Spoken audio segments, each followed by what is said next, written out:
Malaikat Israel datang lagi kepada Nabi Idris dalam bentuk manusia.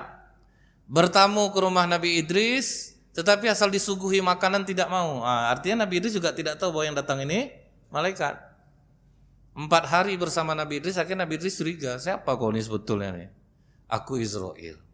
Lo 4 hari kau sama aku, kapan kau nyabut nyawa orang? Itu mudah bagi aku. Mudah bagi Pak. Maka bisa orang mati serentak kadang Pak ya. Terjadi bencana, janganlah kita bayangkan deh sibuk betul lah malaikat ambil situ lari itu.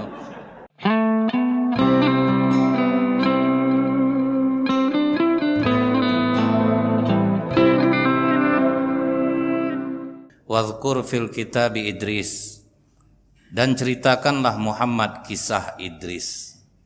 Innahu kana siddiqan nabiyya, sesungguhnya dia seorang yang sangat membenarkan, mencintai kebenaran, dan seorang nabi. Jadi sesungguhnya dia seorang yang sangat mencintai kebenaran dan seorang nabi. Jadi seolah-olah Allah mengatakan apa Bu? Ceritakan tentang Idris ini. Nah ciri Nabi Idris ini apa kata Allah Pak? Mencintai kebenaran.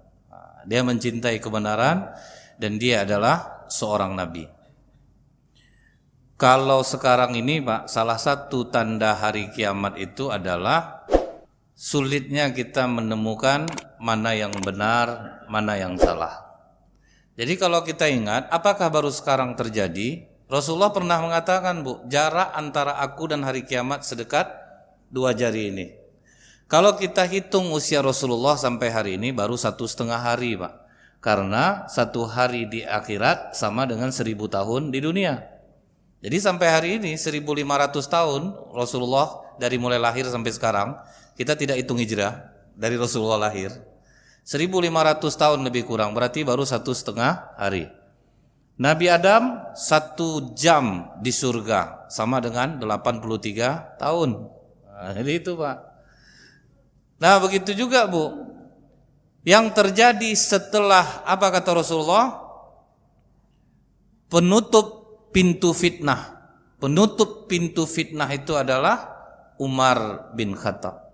Jadi ketika gunung Uhud bergetar, Rasulullah, Abu Bakar Siddiq, Umar bin Khattab, Utsman bin Affan radhiyallahu anhu sedang berada di atas bukit Uhud, Pak. Bergetar bukit Uhud itu. Kata Rasulullah, wahai bukit diamlah.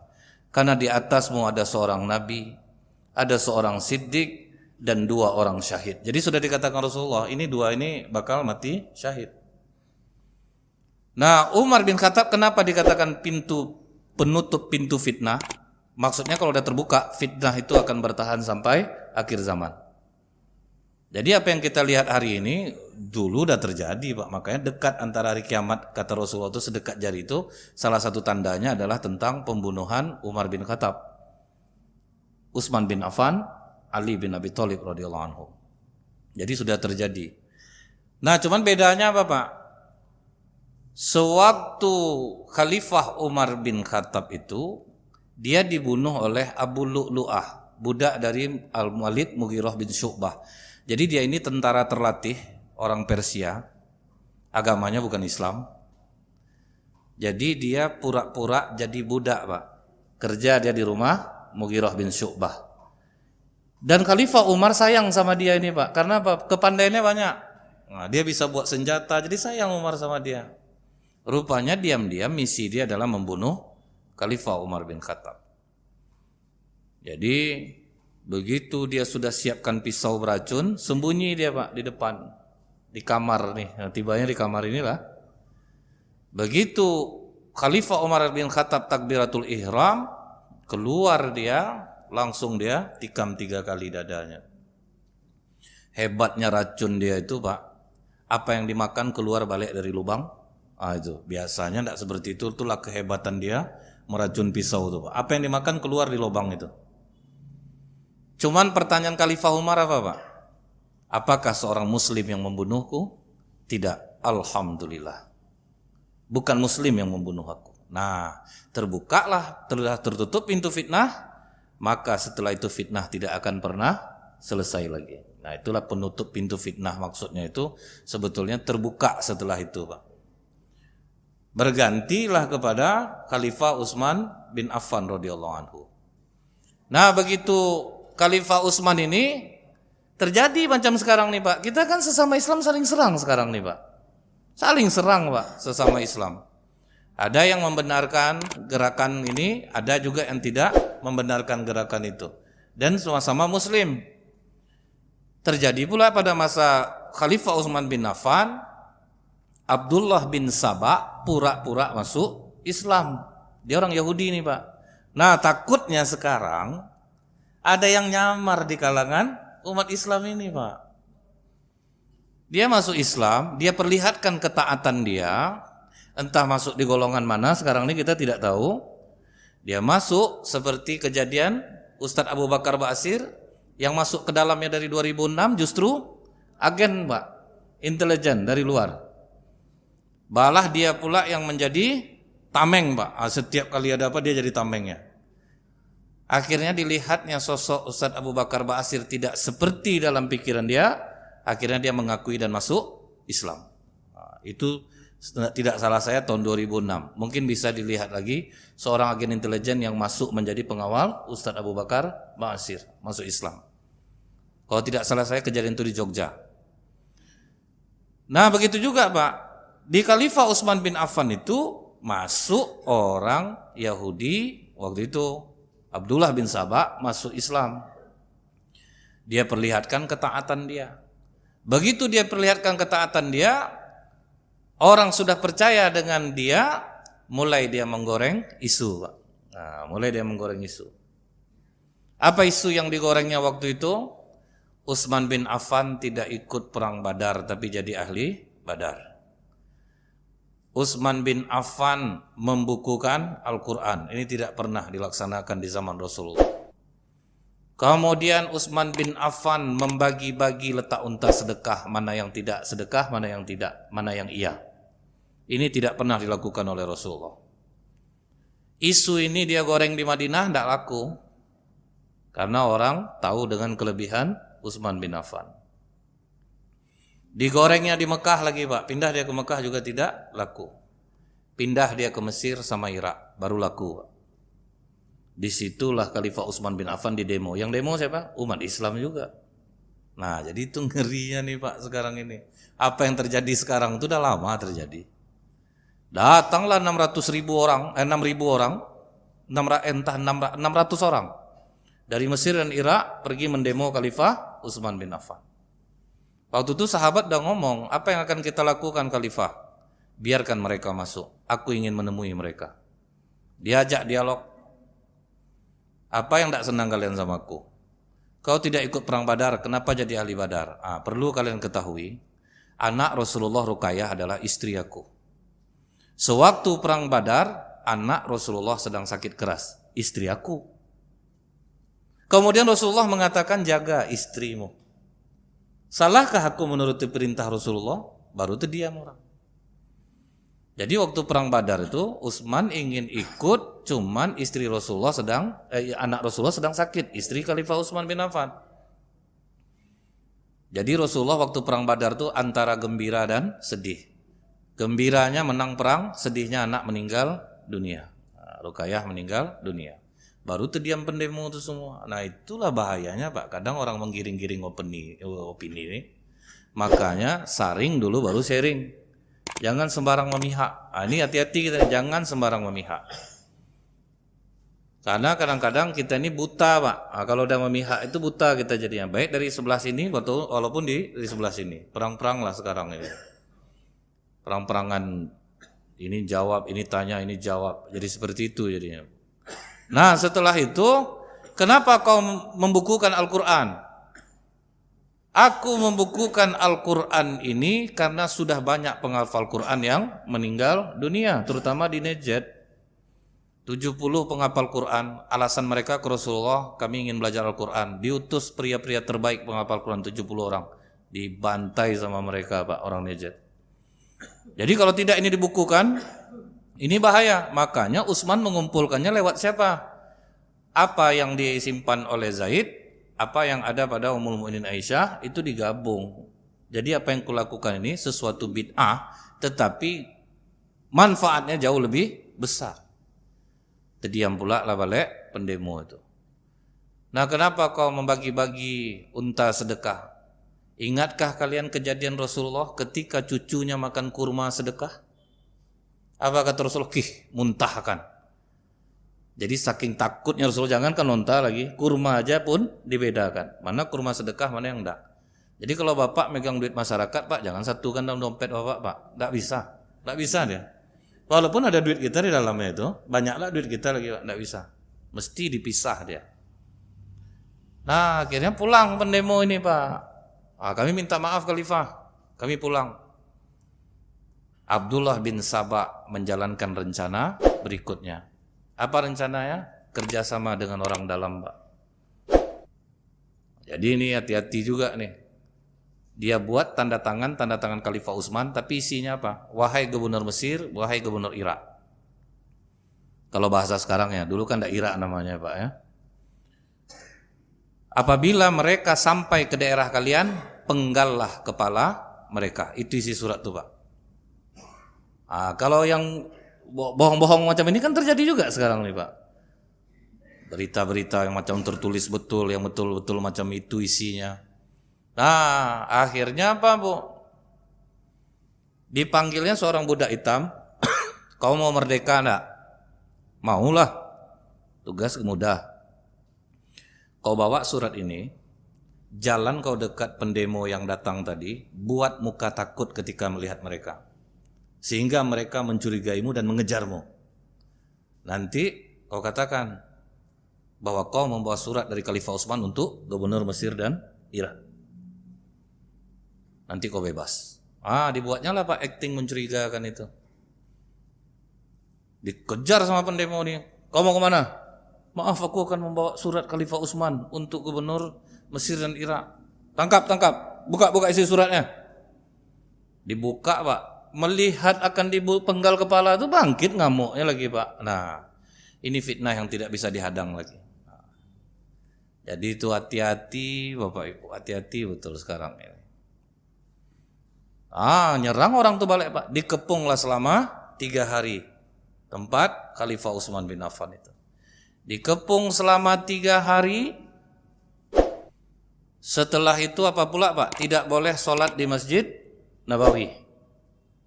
Padahal yang meluaskan masjid itu Khalifah Utsman secara pribadi. Hilang jasanya. Nah, itulah ngerinya kita nih, Pak. 100 kebaikan yang kita buat, 1 salah. Yang 1 ini yang diangkat orang, Pak. Habis semuanya. Jadi begitulah hidup ini. Dari dulu itu, Bu, seperti ini juga. Jadi sejarah itu, Pak, akan kembali terulang. Jadi kalau kita yang udah tahu sejarah, nyantai kita sekarang nih, Pak. Mungkin dibilang ngapa kok Ustadz enggak ada tanggapan apa-apa yang mau ditanggapi, udah terjadi dulu dah.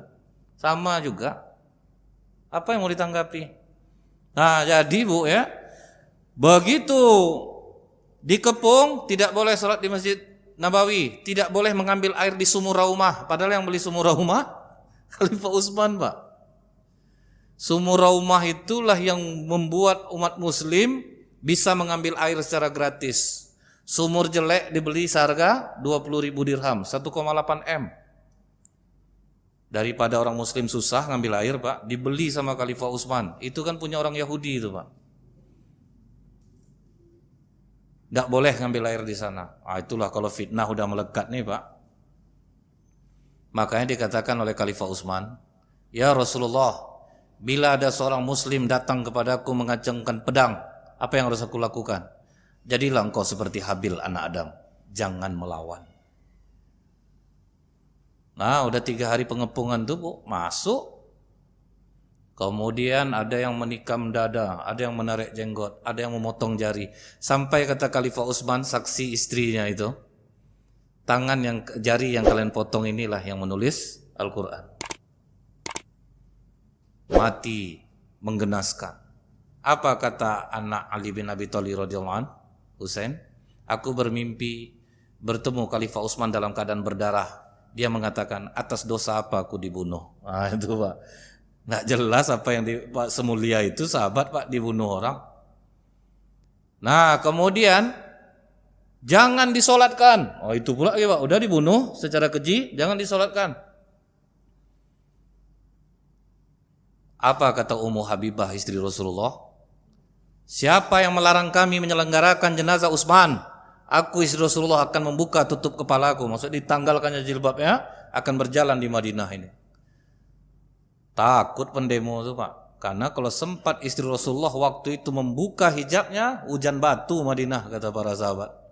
Takut pula pendemo itu Pak, masih kuat juga cintanya kepada keluarga Rasulullah. Akhirnya diselenggarakanlah jenazah Utsman. Nah, yang membunuh Utsman takut, pergi ngompori Ali kami baiat kamu. Kan politiknya sama tuh Pak ya, untuk ngilangin jejak supaya dia tidak kena periksa. Didekatinya Ali, kami setuju Ali, kau jadi khalifah setelah ini. Bersembunyi. Setelah itu datanglah Zubair sama Tolha. Oke Ali, kami baiat kamu. Zubair dan Tolha mau. Muawiyah enggak Pak. Kata Muawiyah, karena dia family Khalifah Utsman, temukan dulu pembunuh Utsman baru kami baiat. Kata Ali, baiat dulu aku baru cari pembunuhnya. Nah, disitulah terjadi perang Siffin antara Ali dan Muawiyah. Itulah dahsyatnya Pak. Fitnah itu masuk dia, nyusup dia ke tempat Ali. Apa bedanya sama sekarang Pak?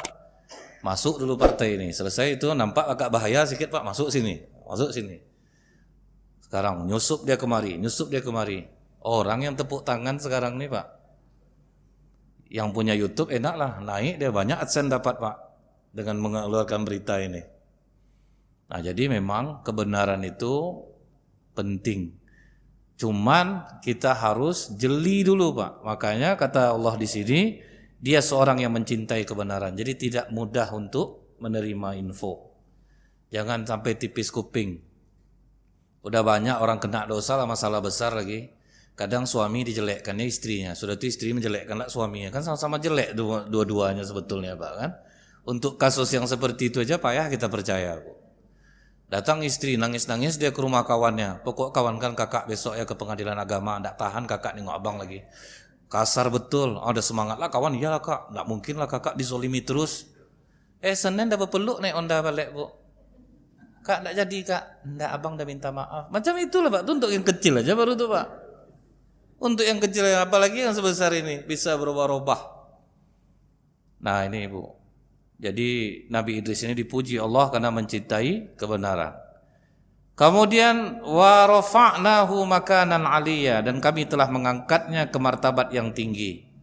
Kalau dalam kitab Qisasul Anbiya karya Ibnu Katsir rahimahullah, tidak ada kisah tentang pertemanan antara malaikat Israel dengan Idris. Itu kita dapatkan di kitab lain.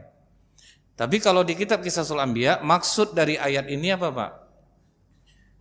Malaikat maut mencabut nyawa Nabi Idris itu di langit ke-4. Jadi dibawa dulu oleh Jibril ke atas sampai di langit ke-4 dicabut. Itu maksudnya dia diangkat ke derajat yang tinggi. Tapi kalau dalam riwayat lain itu nanti akan berbeda. Nah, kita ketahui dulu Pak, kita kenalan dulu nih. Nabi Idris ini keturunan ke-6, anak dari Qabil dan Iklimah. Jadi dia ini anak dari pernikahan antara Qabil dan Iklimah. Qabil mendapatkan Iklimah lewat pembunuhan, Pak. Karena dia tidak senang dengan Habil. Habil itu lebih kuat daripada Qabil. Tetapi ketika dia dibunuh, apa kata lain basatta yadaka? Kau bunuh aku tidak akan melayangkan tanganku untuk membunuhmu. Jadi dia tidak mau melawan dia. Nah kemudian Pak, tugas Nabi Idris ini dapat wahyunya umur berapa Bu? 82 tahun Pak. Artinya tidak ada batas usia untuk kita mendapatkan ilmu. Macam bapak saya nih, nenek ini kan ibu-ibu, nenek pula nanti tersinggung lah ibu, nanti bilang nenek. Kadang ada yang marah Pak. Ingat Bapak kejadian di kereta api? Marah dia. Misi nek, apa kamu bilang? Di sana lagi.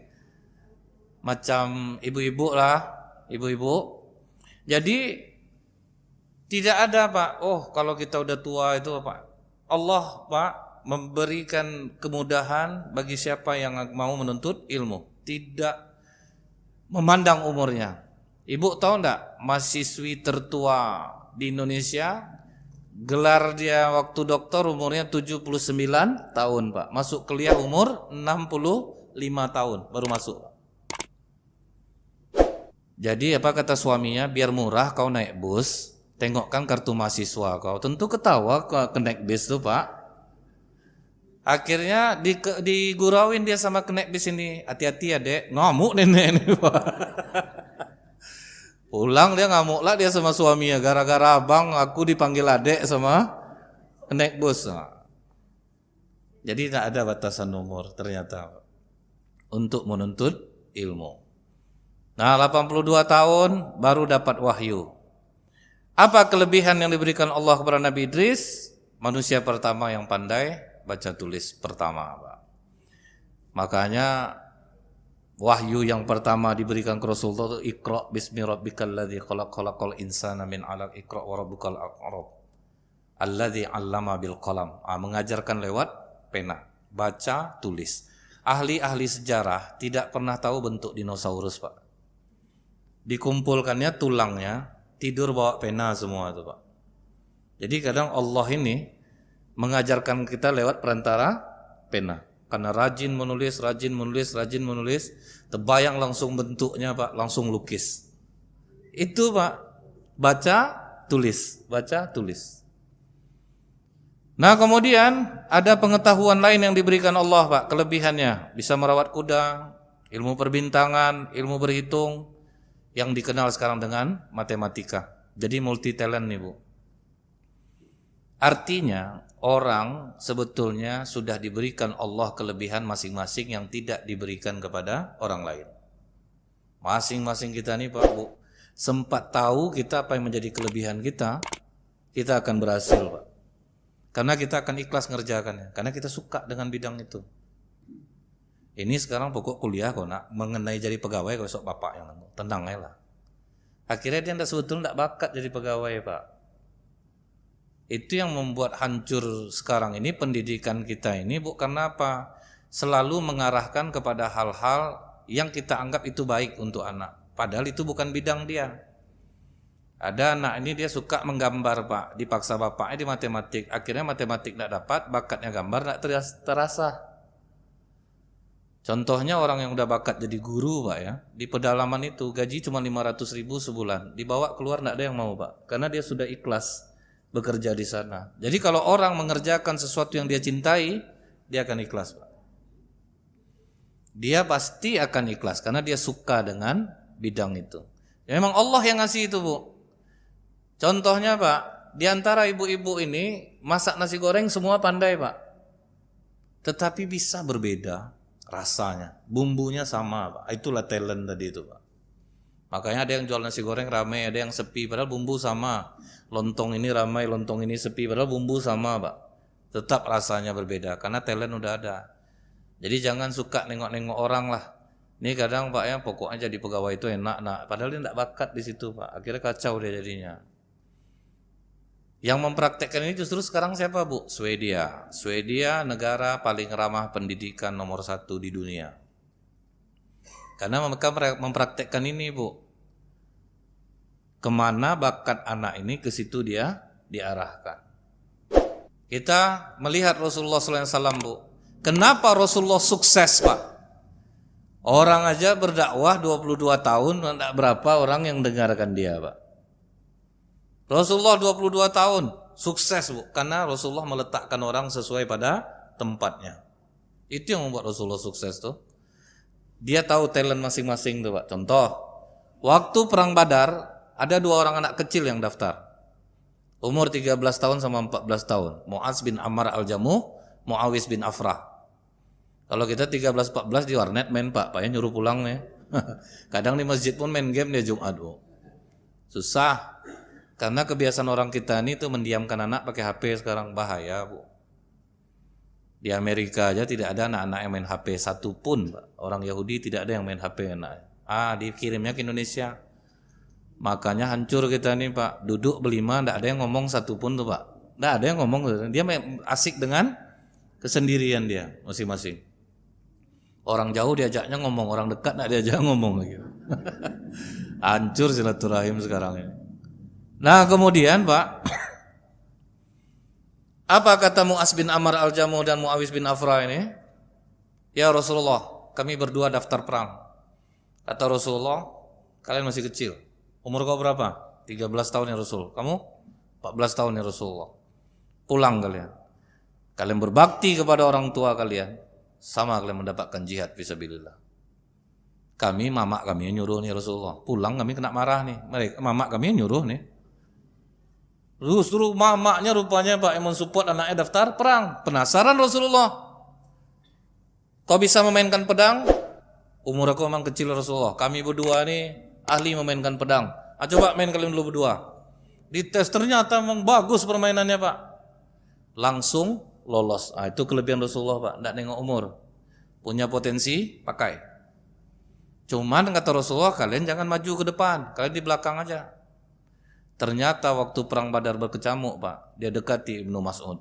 Paman, di antara orang kafir tuh Paman, yang mana namanya Abu Jahal? Wih mak, tinggi selera kalian ya. Tahu kalian siapa Abu Jahal tuh? Abu Jahal tuh panglima besar orang kafir. Kalian lihat itu yang dikawal oleh pemuda-pemuda itu. Seperti pohon beringin pengawalnya itu. Di tengah itulah Abu Jahal. Bukan mundur dia. Kalau anak-anak kita, itu orang paman tidak jadilah, paman aja lah maju paman. Enggak Pak, maju berdua. Justru kecil mereka itulah yang membuat Abu Jahal terbunuh Pak. Jadi Abu Jahal itu hina terbunuhnya Pak. Anak-anak yang membunuhnya. Disangka orang anak kecil Pak. Dedek main sana orang perang nih, kena kalian nanti. Sana main. Lolos. Masuk Bu.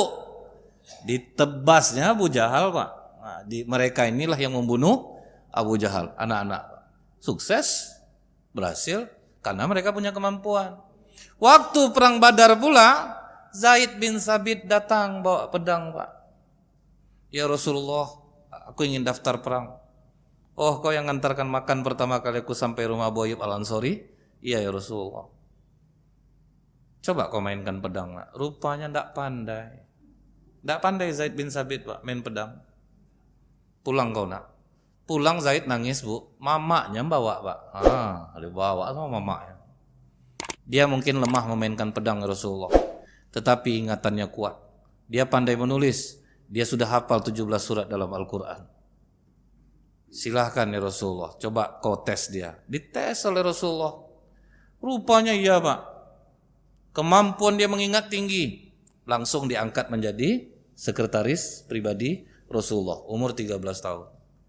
Jadi kalau mau sukses tuh macam itu Pak, letakkan orang pada tempatnya, selesai tuh. Ini enggak modal duit banyak aja maju pilek. Keponakan saya maju tahun ini, pilihlah dia. Dapatlah mentega, beras 5 kilo, pilih apa enggak, hancur dibuatnya Pak. Dia bukan itu talent dia. Jadi inilah Bu. Nah kemudian Pak ya, ini udah jelas kita Pak ya, masing-masing kita ini punya talent. Anak bapak ibu punya talent. Asah kemampuan dia itu lebih daripada yang lain. Insya Allah jadi dia tuh Pak. Jadi dia. Anak bapak ibu tidak bakat ngapal Quran, jangan disuruh ngapal Quran Pak. Apa yang menjadi bidang dia, kadang kan kita ini Pak ikut-ikutan Pak. Anak nak mampu ingatannya, dia beda-beda tuh Pak. Dipaksakan dia ke bidang itu, mana selesai jadinya. Awak bangga anak saya penghafal Quran, anak sedih Pak, stres dia. Dia bukan itu bidangnya Bu, mungkin bidangnya lain. Nah itu yang bisa membuat orang berhasil. Ini kadang Pak ya, dia tidak bakat, suara tidak bagus Bu, tapi dia keras juga hati mau azan Pak. Tentu sedih hati orang dengarnya Pak. Siapalah yang azan ya, macam itu suara azan.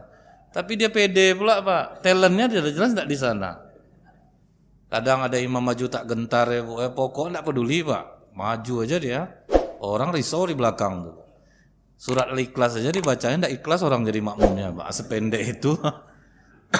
Tapi kalau imam memang talentnya imam bagus, jangan diganti-ganti. Biarkan dia terus itu. Nah itu yang membuat orang berhasil. Nah itulah kan Allah yang mengaruniakan nih Pak. Bisa menjahit pakaian, jadi penjahit.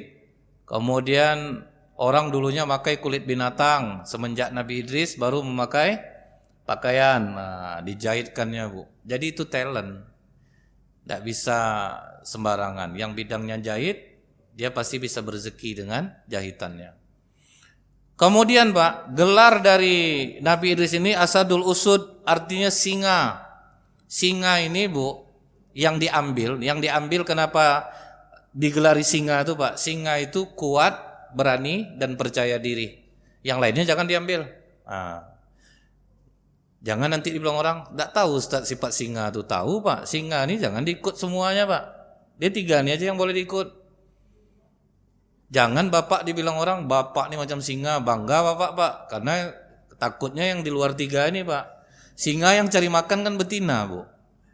Jadi siapa Bapak yang tidak kerja, istri yang kerja, singa lah Bapak Pak. Janganlah bangga. Saya ini Ustadz, banyak orang manggil saya singa. Bangga kita Pak. Singa tidur 20 jam sehari ya, singa lah tuh. Kalau Bapak punya anak tidurnya, ya singa kau nih. Anak bangga lah. Padahal pemalas 20 jam tidur 1 hari, singa jantan. Yang cari makan, singa betina. Cuman yang diambil itu 3 di atasnya tuh Pak. Yaitu kuat, berani, dan percaya diri. Itu singanya. Tidak semua sifat dia. Jadi apa yang dibilang orang itu Pak ya, kadang kita bisa mengambil ibrah dari kehidupan hewan. Itu memang betul. Karena di hewan ini banyak kita temukan diri kita Pak. Banyak kita temukan diri kita di hewan itu. Semut hitam, tidak pernah ada yang jalan mundur. 2 jam kita halang-halang, dia jalan, tetap dia akan maju ke depan. Seharusnya macam itulah kita. Jangan putus asa. Tidak berhasil sini, coba jalan ini, coba jalan ini. Cobalah tes nanti. Kalau ada semut hitam, kalau tidak malu lah Bapak depan cucu ya Pak ya. Cobalah buat. Ngapa tuh? Ya, membuktikan kata Ustaz Nazril nih betul semua. Memang itu dia Pak. Memang itulah. Nah kemudian Pak, dia inilah, di riwayat ini yang ada cuman Bu, Nabi Idris inilah yang pertama melihat surga dan neraka. Jadi tidak tanggung-tanggung sahabat Nabi Idris ini dalam riwayat lain Bu, yaitu malaikat Israel. Malaikat Israel di dalam riwayat pertama datang kepada Nabi Idris, kemudian kata Nabi Idris, boleh enggak ajak aku jalan-jalan melihat surga? Aku mohon dulu kepada Allah. Allah kasih izin Pak. Pergilah, bawalah tengok. Baru Bu melihat surga itu langsung pingsan Nabi Idris. Karena takjub akan keindahannya. Cobalah Bapak bayangkan apa kata Rasulullah Bu. Semiskin-miskinnya penduduk surga, semewah-mewah raja di dunia. Itu yang paling miskin Pak. Wajar susah dapatnya Bu. Karena banyak yang harus kita tahan Pak. Yang enak-enak tidak ada yang boleh semua Pak untuk dapat surga nih. Makan enak, suruh tahan puasa Pak kan. Memaki orang enak, kita dilarang memaki Pak. Dimaki orang kita tidak boleh balik memaki. Kan berat tuh Pak. Apa tidak emosi kita Pak ya? Kita dimaki orang Bu, tapi kita harus diam. Tetapi kalau berhasil, ternyata luar biasa amalan ini Pak. Kalau kita lihat cucu Rasulullah Ali Zainal Abidin, waktu dimaki orang Pak di luar masjid, berhamburanlah massa dari dalam masjid ini mau memukul orang itu. Apa kata Ali Zainal Abidin? Tunggu, bersikap lunaklah kalian, jangan pukul dia. Hinaan dia terhadap aku itu baru sedikit dia tahu buruk aku. Asli aku banyak dia tidak tahu. Itu kita nih Pak. Jangan sok suci ketika dihina orang. Jadi kalau sampai ke Bapak, misal macam saya Pak, Ustadz dibilang orang macam-macam ini Ustadz. Sedikit dia baru tahu buruk saya tuh. Masih banyak buruk saya dia yang tidak tahu tuh. Itu untuk menetralkan jiwa kita Pak. Kok tidak sombong gitu ya dia. Jadi ini kadang pantang dia apa orang Pak. Bu, kata ibu tuh ibu bekutu Bu. Tidak tahu kalian dia tuh badan berbau.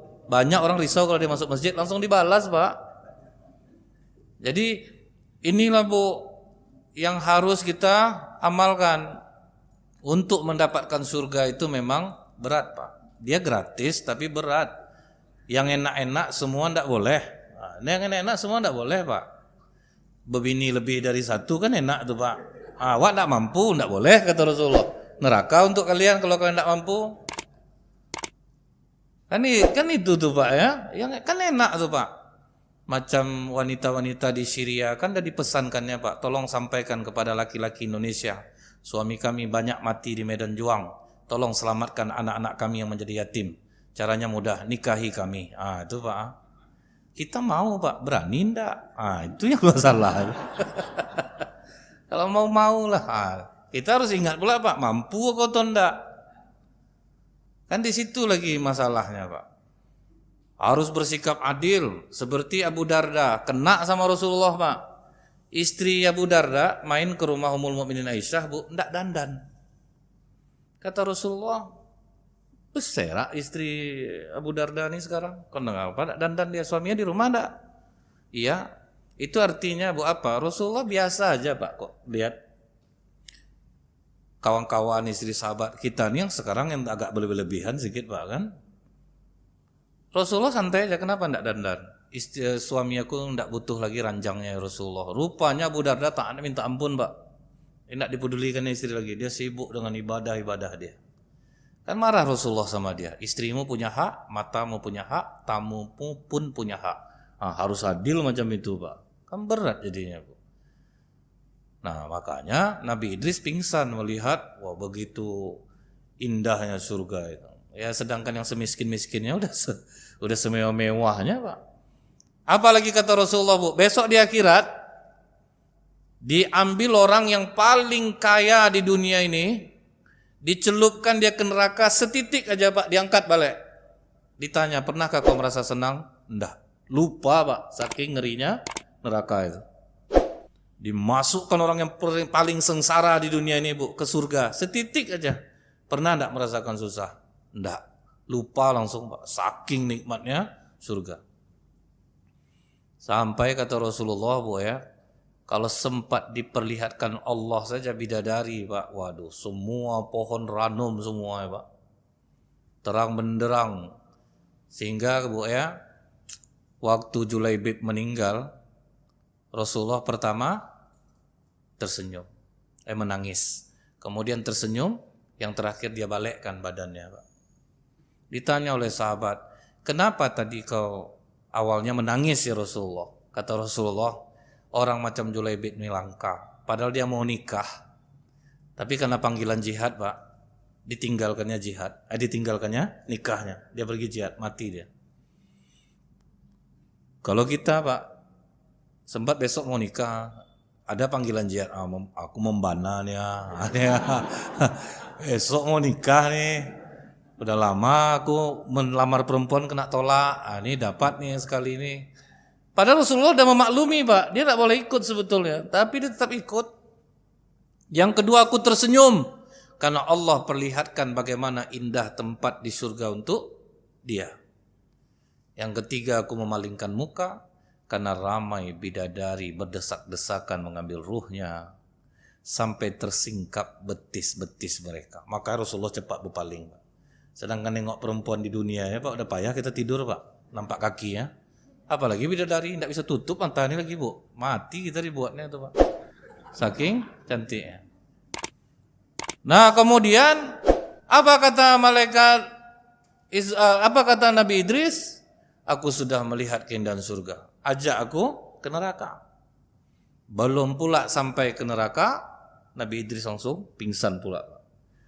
Jadi pingsan ini pun ada dua, karena bahagia, karena menderita. Begitu juga dengan nangis, ada nangis bahagia, ada nangis menderita. Membedakan air mata kan udah tahu Pak ya. Kalau nangis bahagia dingin, kalau nangis sedih takut panas. Jadi kalau ada ibu yang kematian suami nangis, jangan langsung percaya, rasa dulu air matanya. Kalau pasti rasa dingin, kok bahagia kakak abang mati ya kayak. Enggak, udah ketahuan langsung tuh Pak. Cuma kebanyakan itu bukan di ibu, bawa bapak Bu. Nangis pas cupika-cupiki Pak, dingin air mata bapak ini. Bahagia dia berarti itu Pak. Kemudian begitu melihat neraka, sedangkan seringan-ringan azab neraka Pak, kita tahu dari apa yang disampaikan Rasulullah tentang pamannya Abu Thalib. Abu Thalib jasanya banyak terhadap Islam, sayang kepada Rasulullah, banyak membantu dakwah Rasulullah, tapi akhirnya mati dalam keadaan musyrik. Rasulullah mencoba memintakan ampun kepada Allah. Allah menegur Rasulullah. Tidak layak bagi seorang nabi dan orang-orang beriman memohonkan ampun untuk orang-orang musyrik sekalipun itu kerabatnya sendiri. Jadi tidak bisa. Apa kata Rasulullah? Kalau bukan karena aku, pamanku ini diletakkan di neraka yang paling bawah. Tapi karena aku, pamanku ini ditempatkan di neraka yang paling ringan, yaitu dipasangkan sendal di kaki, mendidih otak di kepala. Itulah azab paling ringan. Apa enggak pingsan Nabi Idris jadinya, Pak? Kemudian, Pak, kata malaikat Idris, aku betul-betul takut sekali dengan azab Allah ini. Mudah-mudahan iman aku semakin tebal karenanya. Nah, itulah Nabi Idris jadi kuat dia beribadah itu, Pak. Makin menambah ibadahnya. Nah, informasinya kita udah tahu, tentu juga akan menguatkan kita untuk beribadah. Jadi Nabi Idris karena dia udah tahu, secara duniawi Nabi Idris itu kuat, secara ukhrawi dia juga kuat. Jadi ini komplit, Bu. Pencariannya banyak, dia pintar, dia menjahit, tetapi juga ibadah dia kuat. Kalau kita, Pak, ibadah kuat, dunia terlupa. Dunia kuat, akhirat pula terlupa. Kadang kira sholat bawa barang gitu, Pak, bawa semen, bawa kerikil, bawa apa, macam-macam ingatan tuh, Pak, sedang sholat itu. Terbawa semua dalam sholat tuh, Pak. Yang kunci ada. Jadi sambil dia rukuk tuh rasanya sakunya, Bu, ada kunci, sami Allah. Kan buat gaya aja tuh, Pak, ya. Kadang teringat sendal di luar dibawa juga sembayang, Bu. Onde salah bawa sendalnya. Sendal krokodil harga 300.000 hilang, Bu. Doanya, ya Allah patahkanlah kaki orang yang mencuri. Nggak imbang, Pak. Zolim tuh, Bu. Kita ini nggak boleh zolimi orang. Harga sendal 300, Pak. Orang patah kaki didoakan ya. Berapa betul harganya? Nah, jadi, Pak, di sini tidak ada sambungan malaikat Israel itu tinggal di surga. Itu tidak ada sambungan ke sana. Nah, setelah itu, Pak, mulai malaikat Israel datang lagi kepada Nabi Idris dalam bentuk manusia. Bertamu ke rumah Nabi Idris, tetapi asal disuguhi makanan tidak mau. Nah, artinya Nabi Idris juga tidak tahu bahwa yang datang ini malaikat. 4 hari bersama Nabi Idris, akhirnya Nabi Idris curiga, siapa kau ini sebetulnya nih? Aku Israel. Lo 4 hari kau sama aku, kapan kau nyabut nyawa orang? Itu mudah bagi aku. Mudah bagi, Pak. Maka bisa orang mati serentak kadang, Pak, ya. Terjadi bencana. Janganlah kita bayangkan deh, sibuk betul lah malaikat ambil situ lari itu. Nggak bisa kita artikan macam itu, Pak. Mudah bagi aku, kata Israel. Kemudian setelah puas berkeliling, Pak, kemudian Nabi Idris ini mengatakan kepada malaikat maut ini, aku ingin menghabiskan malam-malamku untuk beribadah kepada Allah. Jadi rupanya malaikat Israel ini datang karena kerinduannya kepada Nabi Idris. Nah, Nabi Idris inilah, Pak, yang akhirnya anak cucu Adam yang mulai membelot-belot yang kajian kita sebelumnya. Waktu zaman Nabi Syed tersebar zina, nyanyian, itulah yang didakwahi oleh Nabi Idris, Bu.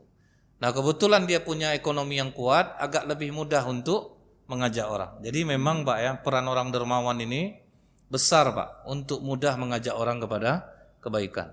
Itu mudah, Bu. Orang kaya ini kalau sempat dekat dia kepada agama, hargailah dia, Pak. Muliakan dia.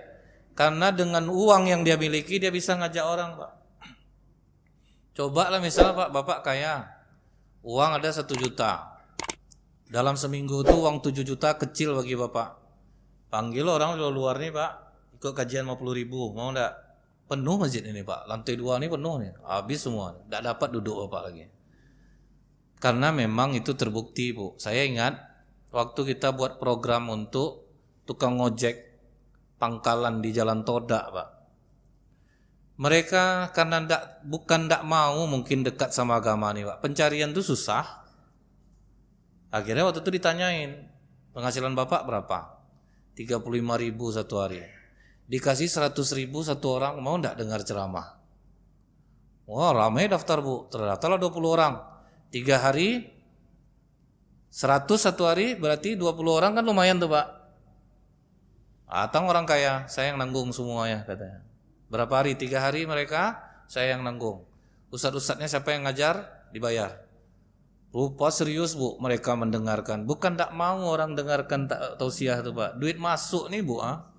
Banyak dorongan-dorongan tuh Pak. Jadi kalau ada orang kaya Bu, dia bisa modali ini Pak. Nah, dia bisa modali. Seperti yang saya ingat, seperti Masjid Jogokarian itu kan orang-orang miskin disantuni setiap hari Pak. Jadi orang mau datang ke masjid.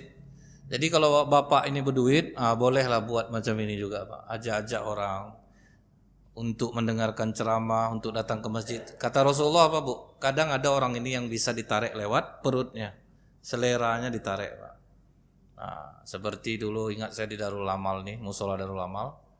Payah ngundang orang wirid nih Bu. Datang orang rumah makan Taragung, bilang nanti makan saya nanggung. Bawa masuk masakan Taragung tuh ke musola tuh Pak. Bu, penuh masjid tuh dibuatnya Pak. Ada yang miring-miring pakai jilbab datang Bu. Ada yang lupa pintu masjid di mana Pak. Nampak bingungnya Pak masuk tuh. Jadi rupanya itu mau. Ini sempat nonton orang musola Darul Amal, ingat dia kejadian tuh Pak. Saya yang ceramah malam itu. Terkejut saya Bu. Tumben rame ini Pak. Ada yang begini selama ceramah tuh Pak. Dia mikir pokok kan makan habis itu Pak kan. Taragung Bu. Nah, jadi kadang memang ada daya tarik seperti itu yang harus dijalankan. Insyaallah akan kita lanjutkan kembali. Subhanakallahumma bihamdika asyhadu an la ilaha illa anta astaghfiruka wa atubu ilaik. Assalamualaikum warahmatullahi wabarakatuh.